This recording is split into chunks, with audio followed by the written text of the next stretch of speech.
मुख्तलिफ सूरतों में वक्त आते रहे मौलाना साहब के पास अपोजिशन के, 2 रोज़ा कॉन्फ्रेंस भी हुई, वहाँ जुमील का वक्त नहीं गया। तो ये जो तहरीक तफ्ज़ आइन है या तहरीक इंसाफ है, इनसे कोई इल्हाक या इनसे मिलकर कोई तहरीक शुरू नहीं हो सकती क्या?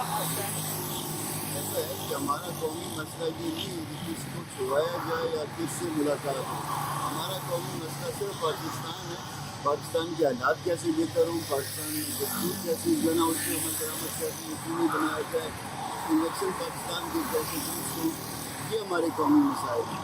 जो हम उस कॉन्फ्रेंस में नहीं गए उसकी तारीफ तक उन्होंने खुद डिटर्मिन और एजेंडा जो है ना उन्होंने ऐसा बनाया हुआ था जिसमें लड़ाई हो सकती थी, कोई फ़ायदा नहीं हो सकता था।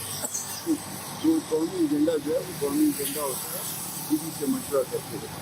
कौमी हुकूमत बनाने के वाले पिछले दिनों कुछ इंतखाबात हुए कि कौमी हुकूमत बना दी जाए पाकिस्तान का हाल, उसमें तरीके साथ वो लोग जो पार्टी छोड़ चुके हैं वो शामिल हैं।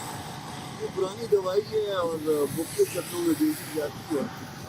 बेचने वाले भी वही हैं जो इस निज़ाम के पीछे हैं, जो इमरान खान के पीछे थे, जो इससे पहले वालों के पीछे होते हैं।